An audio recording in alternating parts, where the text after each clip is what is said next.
Hello, sociologists. I wanted to speak to you about socialization. So, socialization is the process where we learn to become human. And if we think about it, in our book this week, it talks about how some children who have not had experiences with socialization don't even learn those basic things that we think are innately human, like learning to talk and learning to walk. So it becomes quite clear that socialization does teach us to be human. It's also a process where we learn our culture. So we're learning about the backbone of culture. Like we talked recently about norms, values, and beliefs. And we're learning our culture from others.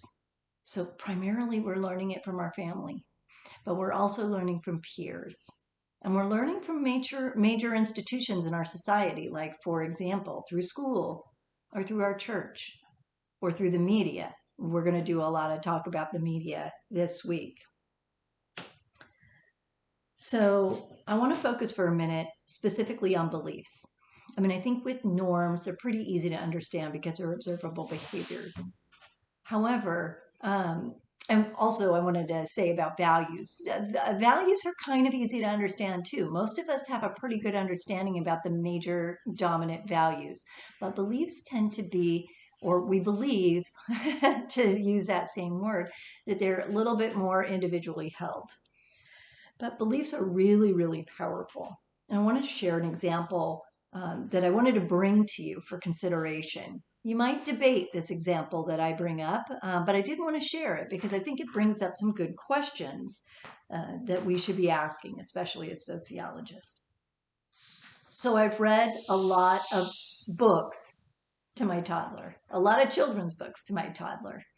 And one thing I've noticed in those is that the main character in the book, even if they're not even if they're not a person, they might be an animal, or they might be an inanimate object. The pronoun assigned is often he and him. So I think it's really subtle, but it certainly denotes that males have that more dominant role in our society. So as we begin to think about socialization, I wanted to ask, how could you use sociology to more carefully look at this phenomenon? I mean, we've certainly talked about theory. We've talked about research methods. So those are tools. Those are tools in our toolbox, our sociological toolbox, if you will, to investigate something like this.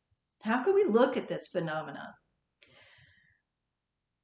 Well, I want to share with you. There's a number of studies that have demonstrated that males are the main characters in children's books twice as often as female characters. That's an interesting finding. So it wasn't just like my takeaway from reading toddlers' books about pronouns. I, additional research on my own is finding that others have found the same. And other researchers have identified that boys in books often are taking more active roles and they're in positions of strength. Whereas girls many times are represented as very sweet and conforming, and sometimes they're acted upon, meaning they're not the primary character. They're not that active character in the story. So going beyond just this discussion about gender and how gender is portrayed in children's books, I also want to ask you to consider other dominant children's books. Are they really reflective of the lived experiences of many in a society? Or do they reflect the statuses and roles of a few? And I'm just putting that out there as consideration. I'm not saying it one way or the other, but I'd like everybody to think about that just for a moment, or as you think about socialization. So if children's books are reinforcing stereotypes or common stereotypes in society, does that mean that when we're reading them that we're actually socializing children into those stereotypes to believe them from the very beginning? If so, I think that's important to know, to consider. Because as we're socialized, as we're exposed to information early on as children, it is um, it is presented to us so early on, we almost can't remember when we learned that information. Thus, it begins to be true. We think of it as more of a natural phenomenon than something that we've learned. Socialization teaches us to be human.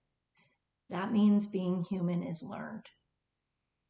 So I want you to all think about that as we get into this discussion about socialization.